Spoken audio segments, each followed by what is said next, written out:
Central America, a region made up of 7 diverse countries, all connected by the Pan-American Highway.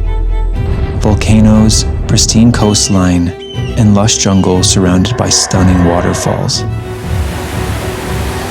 My name is Mac, and I'm on a mission to ride my Suzuki DR650 to southern Patagonia. But first, I need to cross all of Central America. The goal is to reach Panama City. From there, I'll put Mula on a plane and ship her to South America. Just one of the few ways to bypass the notorious Darien Gap. So if you've ever been curious about what it's truly like to overland across Central America, come along as we spend 6 incredible months traversing this beautifully diverse landscape.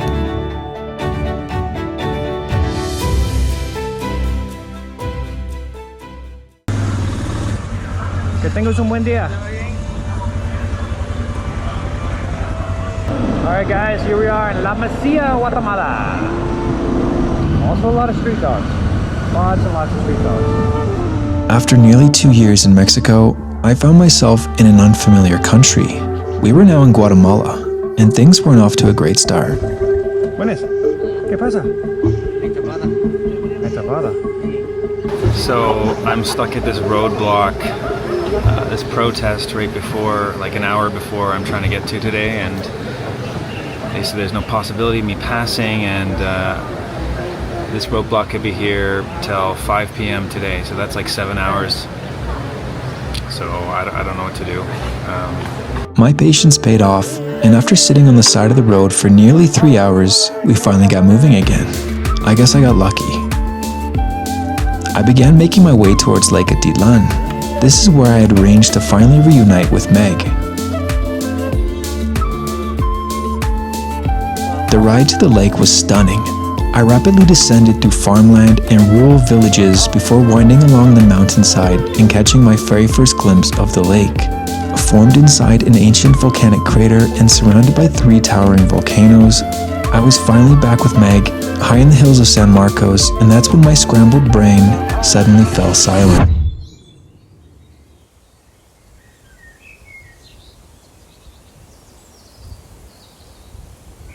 An overwhelming sense of peace took over.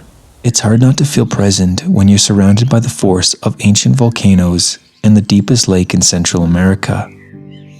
We ended up renting a small cabin for an entire month, fully immersing ourselves in the simple, slow-paced lifestyle the lake encourages you to live.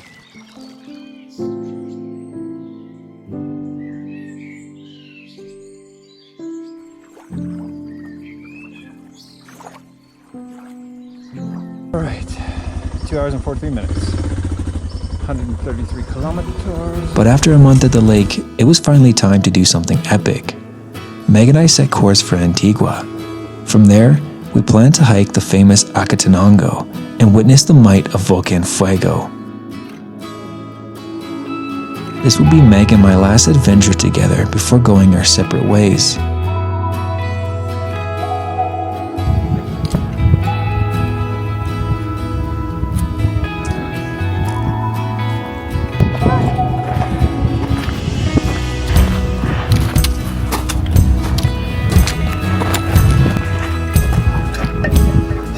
Made it.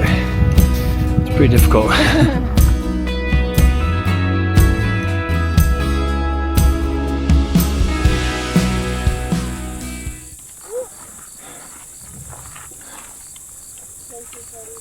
Mira.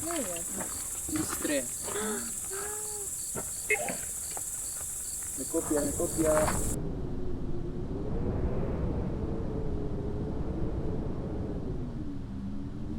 And so the next morning came. Despite the warmth and comfort of our cabin, we pushed on. Opportunities like this don't come often. A chance to stand above the clouds on one of the most active volcanic regions on Earth.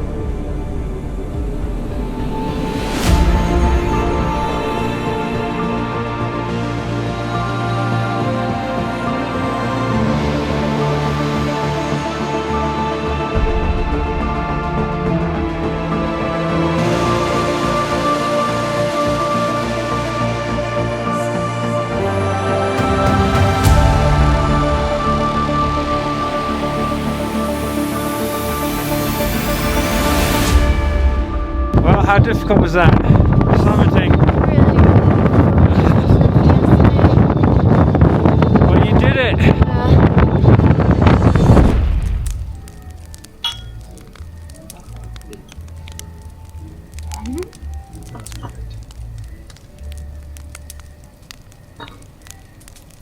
You came into camera.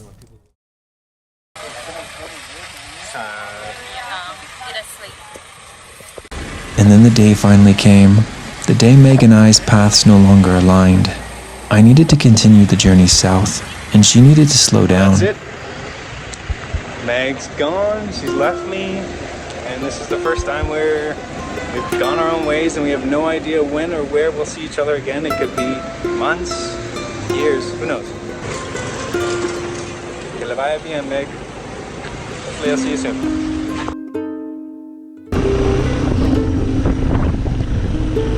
So I began making my way towards El Salvador, experiencing firsthand the chaotic traffic of a real Guatemalan city.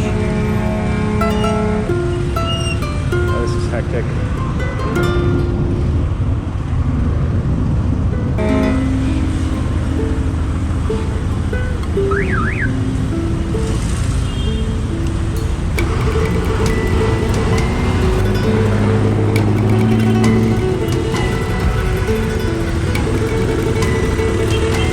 This is crazy. And before I knew it, I was approaching country number 4.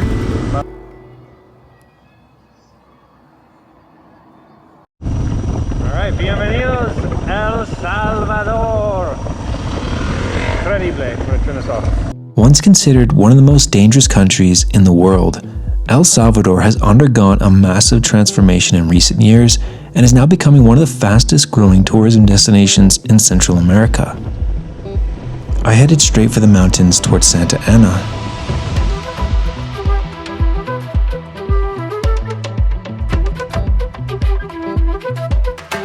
After checking into a hostel, I jumped into a van and headed for one of the country's most iconic volcanoes, Volcan El Ometepe, better known as Santa Ana Volcano.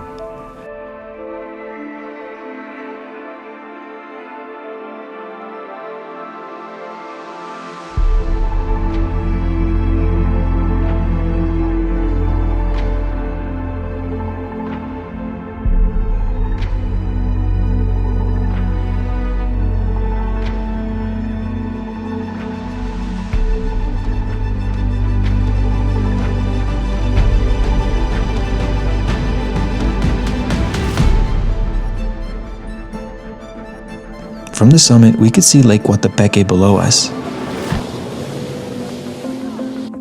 A massive volcanic crater lake famous for its deep blue water, lakeside restaurants, and weekend tourism from locals across the country. Jet skis carve across the surface while volcanoes tower in the distance. After my time in the mountains, I headed for the coast and found an incredible hostel called Sunzel Surf Garden.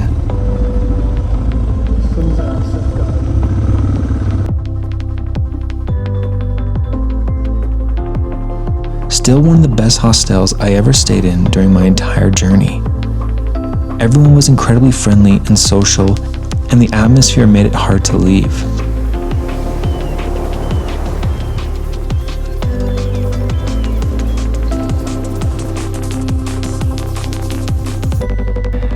Bike, Mula all ready to go, and today's gonna be the longest travel day in El Salvador. It's gonna be about 3 hours to the city of San Miguel. Stay there for a few nights, get some work done, ship the drone to Costa Rica, and then we'll be heading into Honduras and then Nicaragua for a few weeks before we cross into Costa Rica. So yeah, we are moving pretty quick, we're progressing, but we're still traveling these countries and we're seeing the things. I'm pretty content with El Salvador, what I've seen and done, so.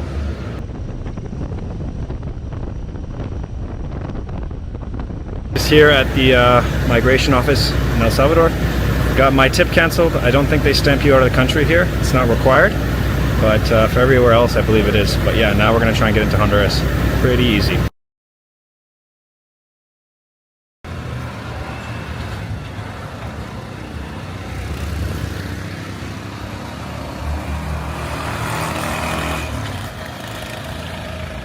Okay, we're officially in Honduras. You can see the border behind me back there. Probably the most stressful one so far, but it was all good. Despite being an incredibly underrated country, I still chose to do the cliche overlander route and pass through in a single day. The main reason was simple. My CA4 visa clock was ticking down, and I didn't have time to backtrack and explore properly.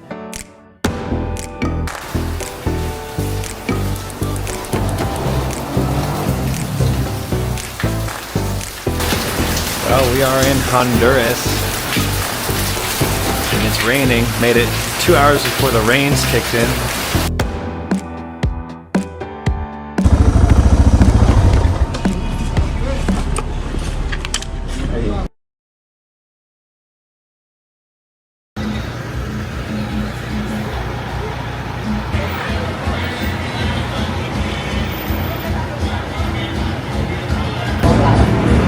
Look at that. First Nicaraguan dish. Well, it took 2 hours, but I did it. Finally got into Nicaragua. So I'm just gonna eat up and then head to Leon. Before long, I arrived in country number 6, Nicaragua. One of the most difficult countries to enter, yet also one of the safest and most underrated countries in Latin America.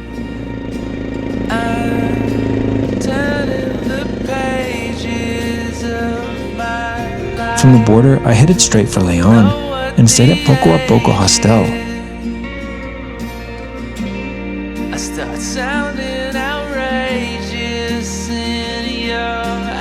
The next morning, I planned to go volcano boarding at Cerro Negro. It's getting windy. It's getting dark. We're probably gonna get caught in some rain here. And yes, volcano boarding is exactly what it sounds like. Cerro Negro is the youngest volcano in Central America, and people actually hike to the summit carrying wooden boards before launching themselves down the black volcanic ash at high speeds.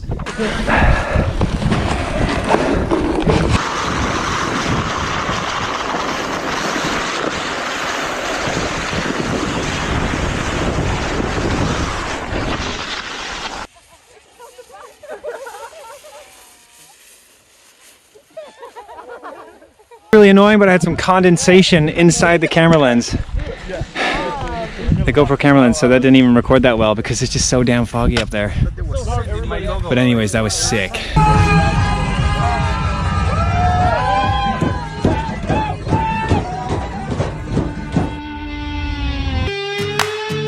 After Leon, we were back on the move, this time towards the coast. We spent a few days in San Juan del Sur before making our way to San Jorge to catch the ferry to Ometepe Island.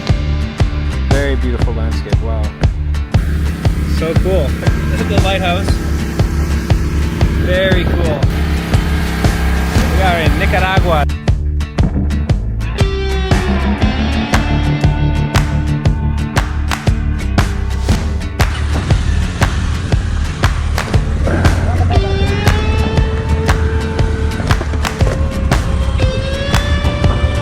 Así es, amigo.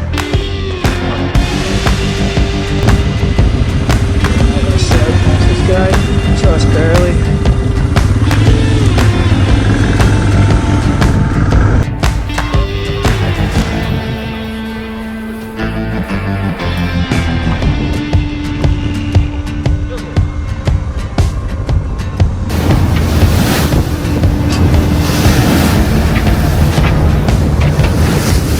It is swaying so much. I thought I was gonna be sick. Ometepe truly feels like another world. The island was formed by two volcanoes rising directly out of Lake Nicaragua, creating one of the most unique landscapes in all of Central America. Unfortunately, I didn't hike either volcano, but I did ride my motorcycle around the entire island, circling both volcanoes while passing through tiny villages and lush jungle roads. It was here that I had my first encounter with a howler monkey, and also when I realized the wildlife was becoming more and more tropical the farther south I traveled. Hey. Hey.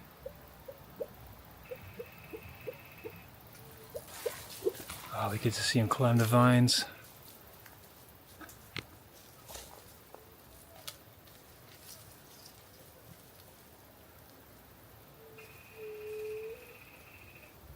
So cool.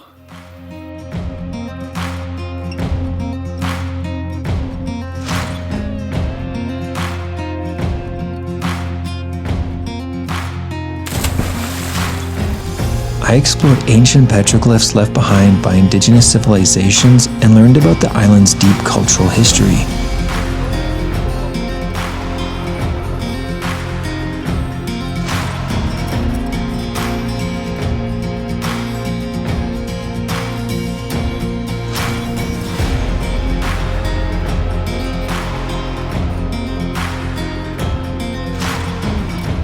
It was a nice day exploring.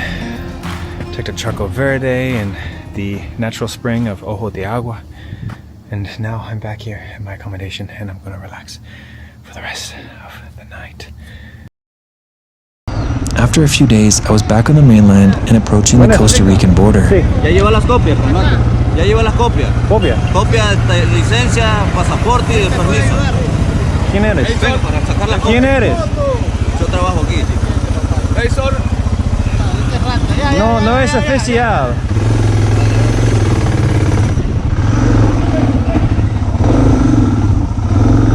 Okay, just got out of the insurance office here in Costa Rica. But I think I've done everything. I've checked out of Nicaragua and I've checked into Costa Rica. Now I can just ride to Liberia and pick up my drone. So After crossing the border, I picked up my drone in Liberia and headed straight for the Nicoya Peninsula.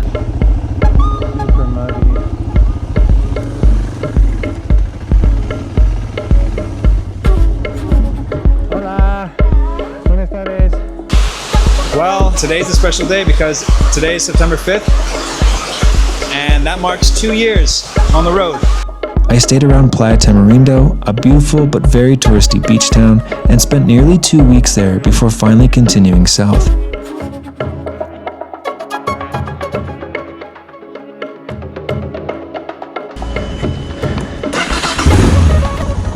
Okay, take care of yourself, Rick. Maybe I'll see you again sometime. Yeah, on your way back, you can drop in. Absolutely. Adios.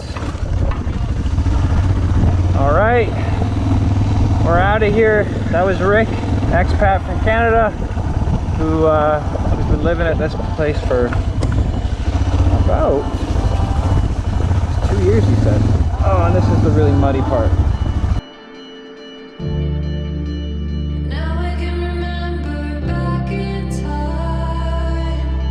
The next step was the mountains of La Fortuna.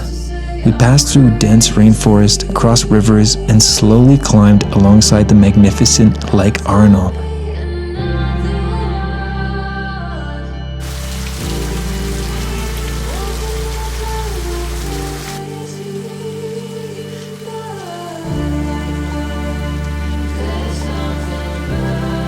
Towering above the landscape was Arenal volcano, once one of the most active volcanoes in the world.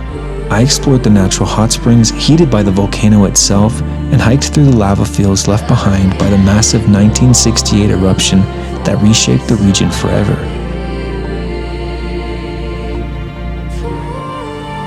Back on the road and finally arriving in the capital city, San Jose, or as the locals call it, Chepe.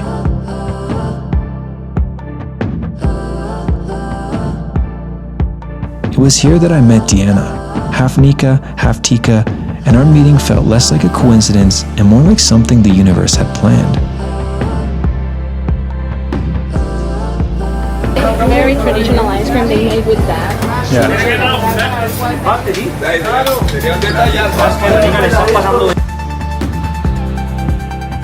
After getting to know each other, I asked if she wanted to take a motorcycle trip to the beaches.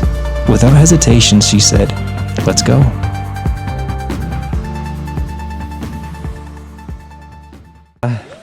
Hasta luego, muy pronto.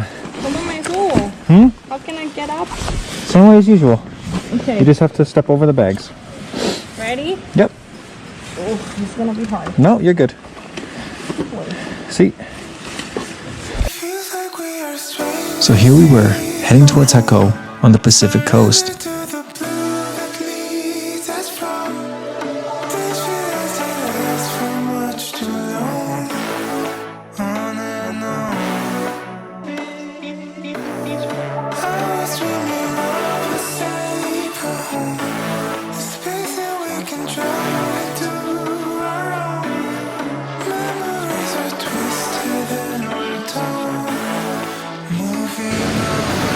Playa Munta, Costa Rica.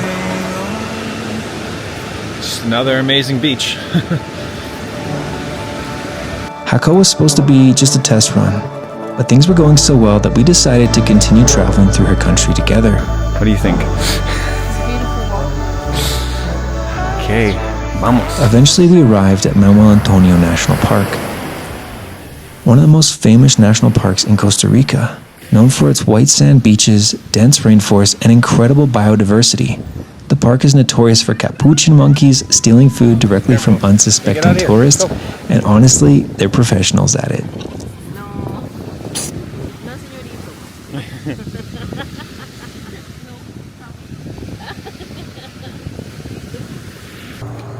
There's one right there. It's a spider monkey. Spider monkey crawling across the power lines. Oh no. That's not.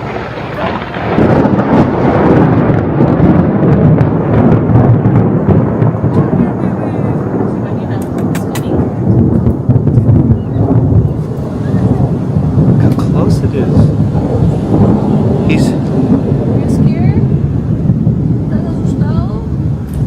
He's seeking shelter with us. This is wild. How cold is your mom? Yes. There's such a baby. Wow. That's crazy. That's just a monkey just came up to you. Oh, here's another one. Oh yeah, he needs to.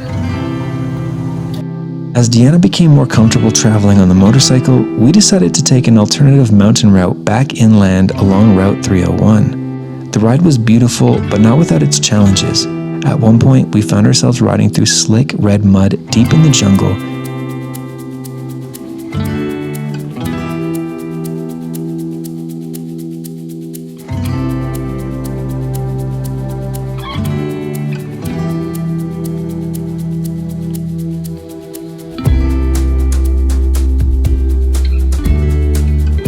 But we pushed on. And before we knew it, we had arrived at the base of now Jaca Falls, one of my favorite places in all of Costa Rica, a place that completely commands your attention.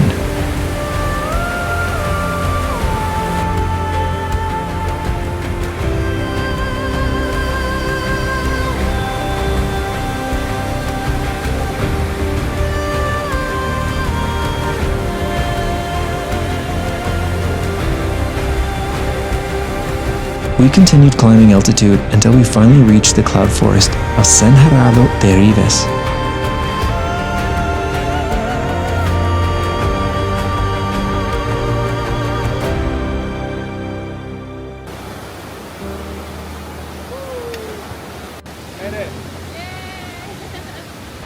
All right, heading back now. Started raining as it does every day here. After nearly 2 months of adventuring together around Costa Rica, I knew Deanna was someone special.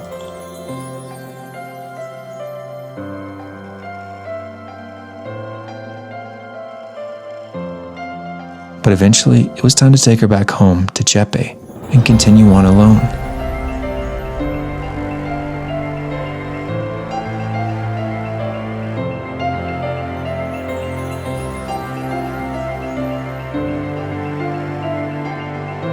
We spent our final days together in Coronado, admiring one last golden hour together before saying goodbye.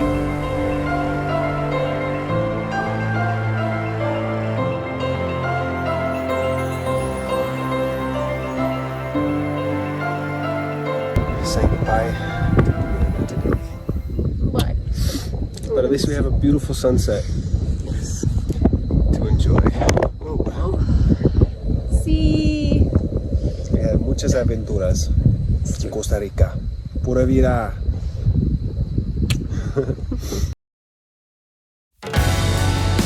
Back on the road and solo once again, I was heading for the final country in Central America, Panama.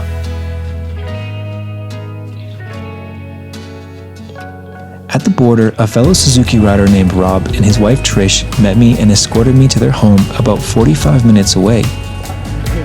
They were living a simple and peaceful life just steps from the ocean. I stayed with them for 3 nights, getting to know their story, their dogs, and their lifestyle they had built for themselves in Panama.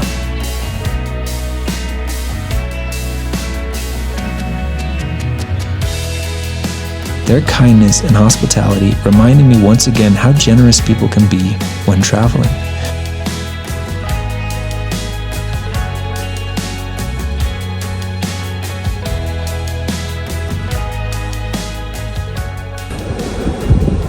Staying in Puerto Armuelles with Rob Parker and his wife Trish, a fellow Suzuki rider I met on the Facebook groups. And this beautiful beach, no one's here. It's truly untouched by tourism. Hidden gem, if you will. But I made it to Panama, man. I made it to Panama. After 2 years and 2 months, living, traveling on the road, so many adventures, so many climates, so many different countries and cities, and met so many people, and finally I made it to the last country in Central America. It took me 2 years and 2 months to get here. And I just feel extremely grateful to, be here. All the amazing people I've met along the way, all the people I've had to say goodbye to. And it feels like the end of, not a chapter, but it feels like the end of a book is coming. And, a new one will start in South America. But this has been an incredible journey. Absolutely incredible.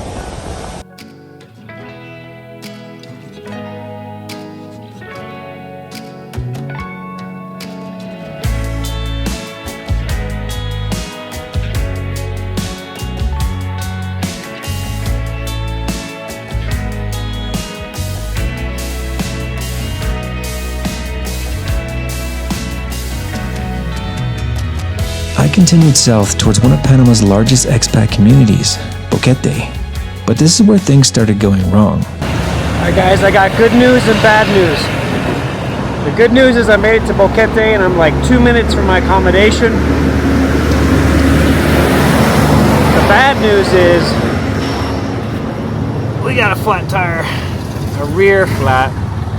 This is the first rear flat I've had on the whole trip. No idea what caused it. I literally just put air in it this morning.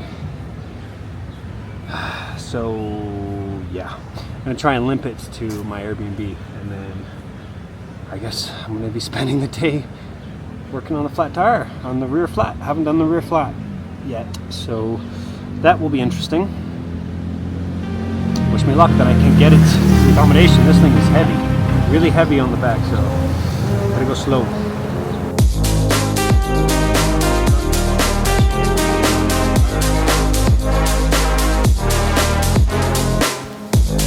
See the hole, it was right there,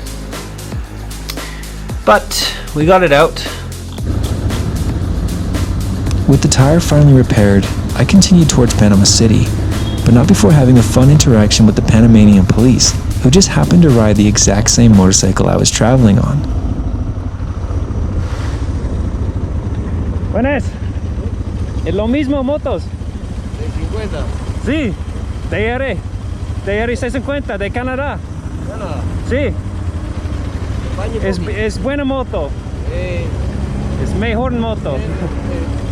Recorrido. Sí, ciudad de Panamá y Colombia. Yo voy a Argentina en mi DR.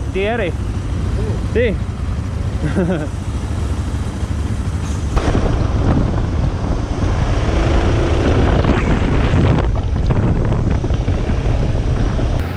We did it. We made it to Panama City, and once we cross that bridge, we're not only gonna make it to the last city in Panama that we're traveling to. It's not just the last city in Central America, but this is the last city in the North American continent. After Panama City, it's the Darien Gap, and then the start of South America, Colombia. And I'm so excited right now to ride across that bridge and finally just feel so accomplished, because it's been 2 years and 3 months since I set off, and it took me 2 years and 3 months to finish this continent, and I'm just overwhelmed with joy because I made it, I'm safe, I'm alive, and I'm still going, and I still have the desire, the burning passion to keep going. And like I said, behind me is the Bridge of the Americas, and so many cargo ships, and it leads into the canals, and we'll check that out at some point. But it is just such an amazing experience to arrive here today. And you know, if I had a beer right now, I'd say cheers to one adventure, the closing of one chapter, and who knows what the next book is to hold. But we did it, baby. We made it to Panama. We made it to Panama City, and I'm just a loss for words. This has just been absolutely amazing, absolutely incredible.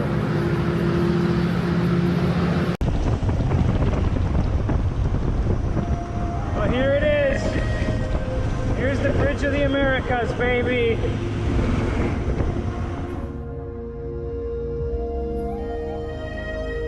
After 2 years, 3 months, and 35,000 kilometers of adventure across Latin America, I arrived to Panama City, my gateway to South America. Riding across the bridge and peering into the Pacific, I reflected on all the miles and memories that brought me here.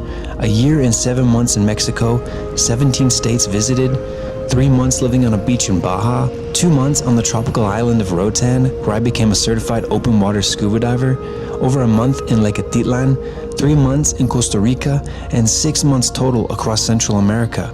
I didn't know what South America would hold, but I felt ready and excited for the next chapter. If you're enjoying the journey and want to continue following the adventure into South America, I'd really appreciate it if you subscribe to the channel. It's the easiest way to support the series, and it's completely free. And that was my short but unforgettable journey through Central America. I hope you enjoyed it, because I'm incredibly excited to share what's next in South America. As of recording this, I'm officially in Ecuador, which means all of my Colombian episodes have already been filmed. So next week will be episode 1 of Colombia. I hope you're as excited as I am to continue the journey south. Until then, have a great week. At the airport, Mila is all packed up with everything that she's going to get shipped with to Colombia.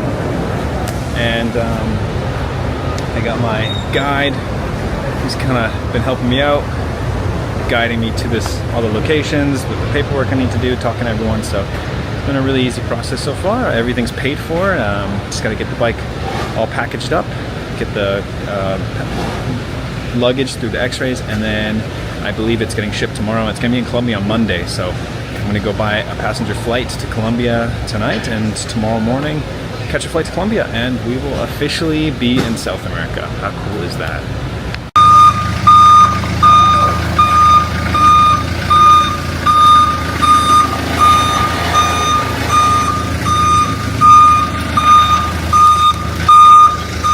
And that's it. I leave the bike with them, and I'm out of here. Back to Orland Embassy's office. So yeah, next time I see Mula, we'll be in Colombia.